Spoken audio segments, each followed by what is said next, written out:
Colombianos, día negro para el uribismo. Salvatore Mancuso ya aterrizó en Colombia. Así se dio la llegada del ex jefe paramilitar que comparecerá ante la JEP. Es decir, que se tiene que agarrar a Álvaro Uribe Vélez porque él contó las verdades a medias, pero acá va a cantar todito, ¿no? Se dispuso tremendo operativo pues para la llegada de este ex jefe paramilitar. Resulta que el ex cabecilla de las Autodefensas Unidas de Colombia llegó a la pista de Catán, junto a más de 100 personas deportadas desde Estados Unidos, en donde estuvo desde el 2008, es decir, 16 años, señores. Procedente de Georgia, aterrizó en Bogotá el 27 de febrero del 2024 el ex jefe paramilitar Salvatore Mancuso, extraditado en el 2008 por el entonces gobierno de Álvaro Uribe Vélez por los delitos relacionados con el narcotráfico. El dispositivo se llevó a cabo bajo fuertes medidas de seguridad debido a las amenazas contra su vida.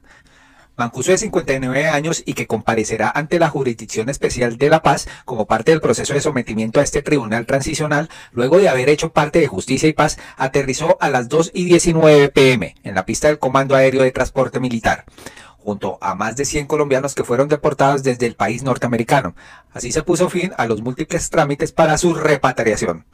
Vengo a continuar con mis compromisos frente a las víctimas, pero al mismo tiempo vengo a ponerme al servicio de una agenda de paz que permita evitar que Colombia sea una fábrica eterna de víctimas y dolores colectivos. Esto fue lo que indicó Mancuso en un comunicado emitido al momento de su llegada al territorio nacional, en relación con los objetivos de su regreso en medio de un ambiente de expectación por su caso.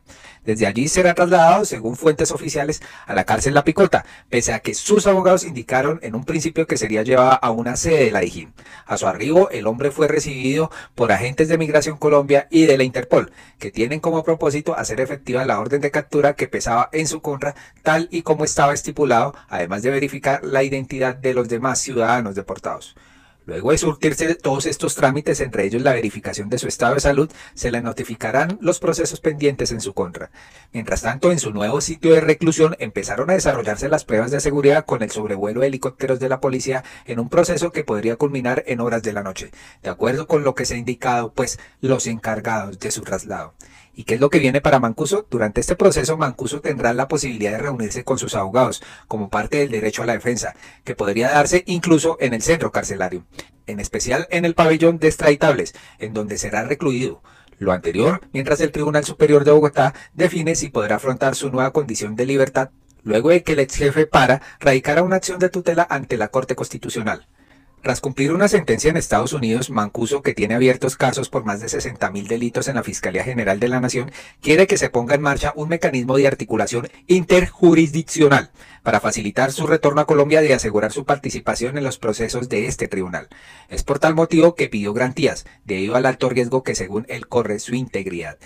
Cabe destacar que por su desmovilización durante el proceso adelantado con el Estado, el nacido en Montería, que también es conocido por los alias de Santander Lozada o Mono Mancuso, fue condenado en el 2014 en ausencia a 40 años de cárcel, que fue reajustada a la pena máxima que estaba contemplada en el sistema de justicia y paz, que es de 8 años, aunque hay un proceso pendiente por resolverse en su contra. Él mismo está relacionado por los delitos de lavado de activos y concierto para delinquir, de los cuales habría sido protagonista tras su desmovilización. En caso de ser encontrado culpable, el exparamilitar podría perder su beneficio de la pena mínima y sería expulsado de Justicia y Paz, así como en su momento ocurrió en la JEP con exguerrilleros como alias Iván Márquez y Jesús Santrich. Pero todos sabemos que esto no va a ocurrir porque el señor va a cantar, ¿no? Pues aquí RTBC hace una reseña a la llegada de este señor Salvatore Mancuso, fuertemente escoltado, y pues luego de pagar una condena de 15 años y 10 meses por narcotráfico en Estados Unidos, llega a cumplir con 17 requerimientos de Justicia y Paz en Barranquilla y en Bogotá. Escuchemos. Recordemos que el señor Mancuso tendrá que responder en muchos casos de asesinatos, de delitos de lesa humanidad, como lo decíamos hace algunos minutos, pero también hay especial interés por lo que ocurrió, por preguntarle al señor Mancuso y al señor Jorge Rodrigo Tobar Pupo, conocido como Jorge 40, por un asesinato que en su momento causó una conmoción grande en el territorio nacional y que ocurrió en septiembre del año 2002, y fue el asesinato del entonces decano de la Universidad del Departamento del Magdalena, en la ciudad de Santa Marta, en donde estos grupos paramilitares tenían especial presencia y especial despliegue. El señor Roque Alonso Morelli Zárate fue asesinado por parte de paramilitares al mando de Rodrigo Tobar Pupo y de el señor Salvatore Mancuso en esos momentos. Recordemos también toda la historia tétrica de influencia del paramilitarismo que ha habido en este claustro universitario del departamento del Magdalena, también lo que ocurrió en la Universidad de Córdoba y en algunos de los centros estudiantiles del departamento del Atlántico de la ciudad de Barranquilla. Seguiremos aquí pendientes, Juan, de cualquier... Pues frente a esto ya hay uribistas asustados. Nomás este señor Andrés Guerra del Centro Democrático que dice: jamás he creído en Gustavo Petro. Hoy se inicia la estrategia más calculada, preparada para buscar llevar a la cárcel a Álvaro Uribe Vélez. La herramienta es Salvatore Mancuso, quien ayer era para Petro el comandante mafioso que le daría la reelección a Álvaro Uribe Vélez. Y hoy es su gestor de paz, para que le cuente a Colombia su manipulada verdad. Todo debidamente preparado para así iniciar la desestabilización del país en los próximos 2 años y volver la izquierda descarada a ganar las elecciones en el 2026. Vamos a escuchar qué dijo este señor Andrés Guerra. Hoy 27 de febrero Salvatore Mancuso regresa al país. Miremos, escuchemos lo que decía Gustavo Petro en la Cámara de Representantes en el 2004 sobre Salvatore Mancuso, que hoy lo trae como gestor de paz.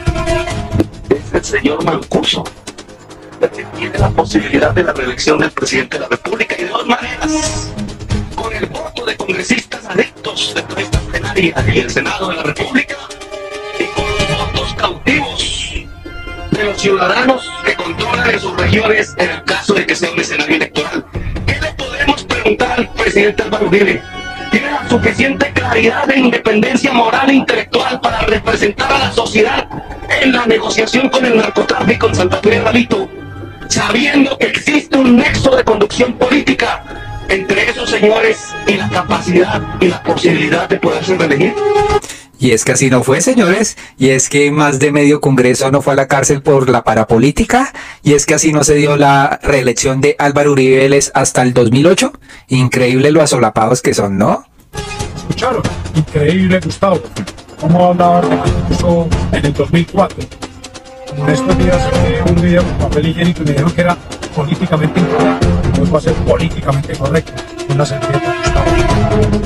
Pero no les tanta.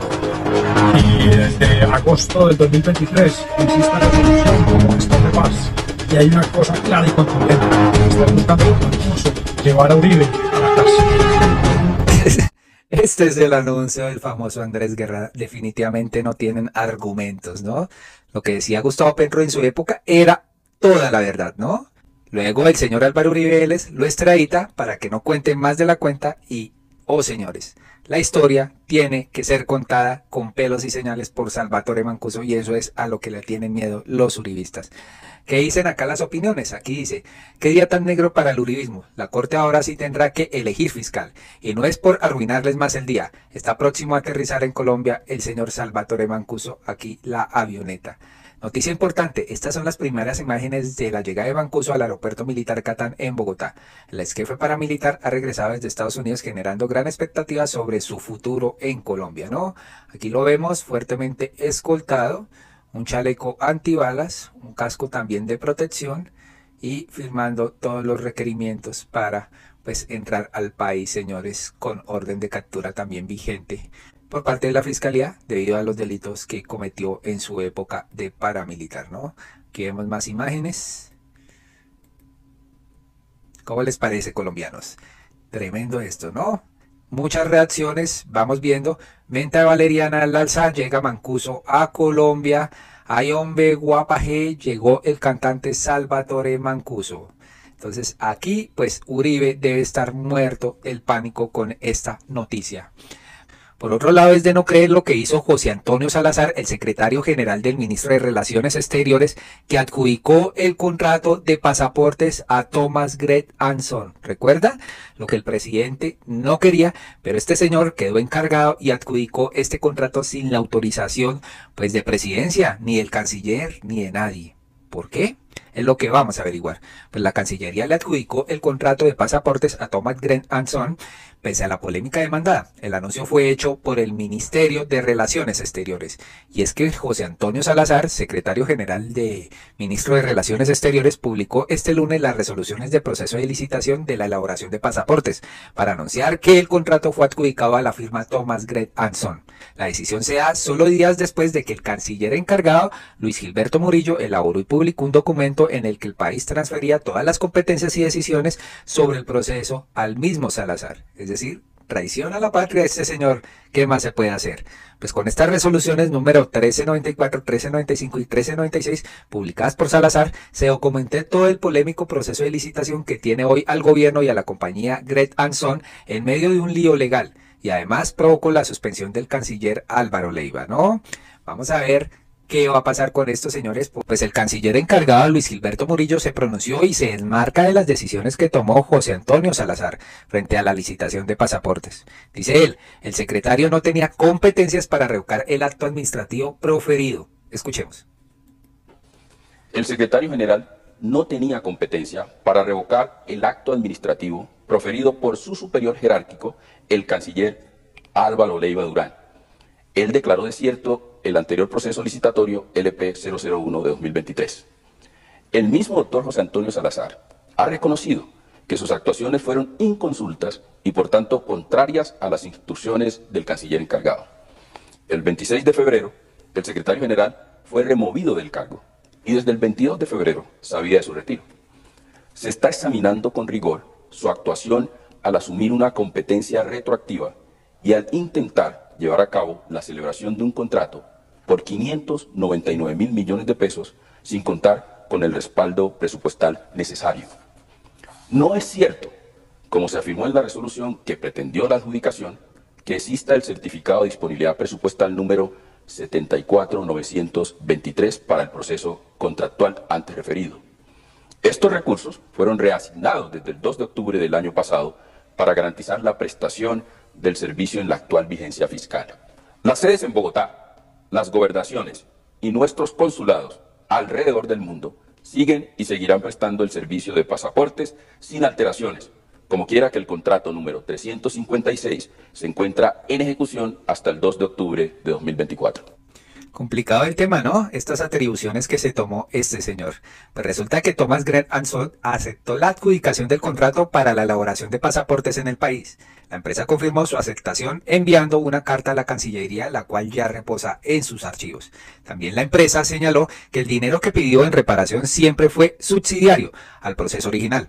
De manera que una vez empiece a ejecutarse el contrato, se extinguirá la demanda por 110.000 millones al Estado. Es increíble, señores, que estos pasaportes salen más caros, por eso Álvaro Leiva dijo, este contrato no se ejecuta y viene este secretario y lo adjudica. Increíble. Pues Gustavo Petro se pronunció, el secretario general de la Cancillería nos ha traicionado. Se firma su insubsistencia inmediata. El contrato es corrupto y aquí está metida la capacidad de la empresa particular en todos los procesos de Thomas Gret Son y en la monopolización de todos los datos privados en una sola empresa privada. Toda la investigación penal debe desarrollarse. Pues resulta que unos mientras dicen que es héroe, que porque pues el señor destrabó esto de los pasaportes, no se puede dejar pasar por alto lo que estaba haciendo el canciller Álvaro Leiva, por el cual fue suspendido por la procuradora, ¿no? ¿Quién sabe qué clase de intereses hay aquí metidos? Pues la periodista Catalina Suárez de la W dijo, hay insubsistencias que dejan a una persona graduada de héroe. José Antonio Salazar, grande patriota, un funcionario defiende lo mejor para un país, no los caprichos injustificados. Y Paola Herrera, periodista también, ya no trabaja en la W, le dijo, Catalina, ¿sabías que Salazar tiene una denuncia penal por haber direccionado los pliegos a favor de Thomas Gret Son? Todo el problema empezó ahí, en la estructuración, y él extrañamente se salvó de la procuradora. Además, hay otras denuncias por entregar más contratos a dedo. ¿Cuál héroe?, le pregunta aquí la señora Paola Herrera. Y pues Catalina le responde, lo que te quiero decir es que lo que dices carece de verdad. Lo que te quiero decir es que el gobierno no corrigió y sabían lo que estaba pasando. Lo que te quiero decir es que mi opinión es personal y si tienes otra está bien. Pero especialmente lo que te quiero decir es que dejes de posar desde un atril en el que crees que solo lo que tú dices es correcto y que incluso te da para corregir a otros. Lo que te quiero decir es que tú puedes defender lo que quieras y no por eso te confundas creyendo que me debes decir que puedo o no pensar. Y pues Paola le responde, lo que te quiero decir es que nadie es héroe en esta historia, ni Leiva ni Salazar, ambos funcionarios del gobierno que cometieron graves errores en una licitación que desde el principio estaba mal. Lo que te quiero decir es que no defiendas al secretario ficha del canciller, es lo que le dice aquí Paola Herrera. Sin embargo, Ariel Ávila también dice, entonces el señor que hizo el primer pliego sastre, el cual la Procuraduría no sancionó y que aceleradamente adjudicó la licitación, ¿ahora es héroe? En serio, país de cafres. Este señor debería estar dando explicaciones y siendo procesado. Es verdad, ¿no? Paula Herrera dice, esta es la historia de la denuncia penal contra el secretario de Cancillería José Antonio Salazar y otros 2 funcionarios de su equipo por presuntamente hacer los pliegos de la licitación de pasaportes a la medida de Thomas Gret Son. ¿Por qué solo hasta ayer lo sacaron? ¿Preguntan? Entonces, terrible lo que está pasando con este señor, y es que aquí está la investigación cuando dicen, el ahora insubsistente secretario de Cancillería fue denunciado y desde agosto del 2023 enfrenta un proceso penal. La razón, permitir que en la licitación de los pasaportes se hicieran pliegos sastre a la medida de Thomas Gret Son e ignorar una consultoría internacional que recomendara cambiarlos. ¿Por qué no salió antes de esta entidad? En septiembre del 2023 se conoció que a la Fiscalía General de la Nación, a la Procuraduría de la Secretaría de Transparencia de la Presidencia, llegó una denuncia contra el ahora declarado insubsistente secretario general de la Cancillería, José Antonio Salazar, por la configuración de un presunto caso de corrupción en el proceso de licitación de pasaportes en Colombia, que se ha convertido en toda una novela. Las denuncias incluyeron, en su queja, todas las pruebas documentales del caso. Pidieron que se investigara al secretario Salazar, pero también a su asesora Lida Magali Rodríguez y al director administrativo y financiero de la entidad, Eduardo Alexander Franco, por el posible direccionamiento del contrato para favorecer al operador, que hasta ese momento tenía a su cargo el proceso de elaboración y distribución de las libretas y que lleva más de 20 años con el contrato, es decir, la firma Thomas Gret Son. Ah, ¿y por qué no sacaron antes a este señor? Es increíble. Y es que aquí lo dicen los usuarios. Debe ser astronómica la cifra de la ayuda humanitaria que le habrán dado Thomas Gret Son a este señor José Antonio Salazar, como para que se ensuciara de esta forma su hoja de vida. Se deduce que ni él ni su familia tendrán que trabajar de por vida. ¿Qué pasaría acá, señores? El traidor secretario general de la Cancillería, José Antonio Salazar, del Partido Conservador, le devolvió el contrato de los pasaportes a Thomas Gret, contraviniendo las políticas del gobierno. Fue declarado insubsistente por el presidente Petro. ¿Cuántos traidores más habrán en el gobierno? Eso es lo que toca ver, ¿no? El presidente de la República, Gustavo Petro, declaró insubsistente al secretario de la Cancillería, José Antonio Salazar, por haber otorgado el millonario contrato para la elaboración de los pasaportes a la firma Thomas Gret Sons. Vilma. Claro que sí, Juan. En medio de la disputa jurídica que involucra al suspendido canciller Álvaro Leiva, el jefe de Estado acusó de traición al saliente funcionario del Ministerio de Relaciones Exteriores. Luisa Barberi, buenas noches. ¿Qué más dijo el mandatario? Hola, ¿qué tal? Muy buenas noches. Minutos después de que se emitiera la resolución 1396 que adjudica el contrato para la expedición de pasaportes a la empresa Thomas Gret Sons, el presidente Gustavo Petro aseguró que el contrato es corrupto y que ahí está metida la capacidad de la empresa particular en todos los procesos de Thomas Gret Sons y en la monopolización de todos los datos privados en una sola empresa privada. El jefe de Estado exigió una investigación penal para el caso. A través de su cuenta de X, el presidente Gustavo Petro rechazó categóricamente la adjudicación del contrato de los pasaportes a Thomas Gret Sons que se llevó a cabo este lunes. El secretario general de la Cancillería nos ha traicionado. Se firma su insubsistencia inmediata. El contrato es corrupto y aquí está metida la capacidad de la empresa particular en todos los procesos de Thomas Gret Sons y en la monopolización de todos los datos privados en una sola empresa privada. Toda la investigación penal debe desarrollarse. Salazar firmó 3 resoluciones en las que, además de darle el contrato por 599.000 millones a Thomas Gret, actual operador, revocó la decisión del suspendido canciller Álvaro Leiva de declarar desierta la licitación. La adjudicación se realiza por la suma de 599.651.582.571 pesos, moneda corriente, sin fórmula de reajuste, incluido el impuesto al valor agregado IVA y demás impuestos, tasas, contribuciones, costos directos e indirectos a los que haya lugar, respaldado con el certificado de disponibilidad presupuestal. Respecto a la adjudicación del contrato, el secretario general de la Cancillería, José Antonio Salazar, consideró que la licitación original se apegaba a la ley y a las normas de contratación, por lo cual adoptó la decisión. Las resoluciones se conocieron mientras el canciller encargado, Luis Gilberto Murillo, se encuentra en Ginebra, Suiza. Esto está demasiado raro, que este secretario general de la Cancillería haya pues adjudicado este contrato sin consultarle al canciller encargado, sin consultarle al presidente. Está muy raro. Y la designación del secretario general de la Cancillería como encargado de los procesos contractuales habría sido al mismo tiempo un golpe y un salvavidas para el suspendido Álvaro Leiva. Con esa decisión, el ministro solicitó a la Procuraduría levantarle la sanción que le impuso por la licitación de pasaportes. A través de su abogado Jefferson Mauricio Dueña, el ministro de Relaciones Exteriores radicó una solicitud en el alto tribunal para señalar que se debía levantar la suspensión de 3 meses, argumentando que ya no tenía capacidad de influencia en el proceso contractual. Por el momento, esta información. Regreso con ustedes, Luisa Barberi, RTS Noticias, conectados 24/7. Pues ojalá investiguen estos señores, porque tras una denuncia por corrupción, este señor haya adjudicado esto, pues gravísimo. Ha quedado en evidencia la jugadita del señor José Antonio Salazar, exsecretario ahora de la Cancillería de la República de Colombia. El hecho de que no hubiese sido objeto de sanciones por parte de la Procuraduría también dejan en evidencia que su permanencia en el cargo le iba a permitir hacer lo que finalmente hizo, entregarle a Thomas Gret el contrato en un hecho jurídico que puede resultar irreversible, desoyendo las indicaciones del presidente de la República, las decisiones del canciller titular, doctor Leiva, y del canciller que está en funciones, el doctor Luis Gilberto Murillo. Seguramente detrás de esta jugadita hay una recompensa para el señor Salazar, que no tuvo ningún problema ni ninguna dificultad en exponerse a una destitución fulminante como efectivamente ocurrió. Una recompensa, señores, una magnífica recompensa. Increíble, ¿no? Esperemos a ver qué pasa con este caso y si la investigación arroja pues varias cosas. Sin embargo, la Procuraduría le hizo muy pasito a este secretario, ¿no? Y se fue con toda contra Álvaro Leiva. Colombianos, hasta acá este video, por favor compartan, suscríbanse y nos vemos en uno próximo.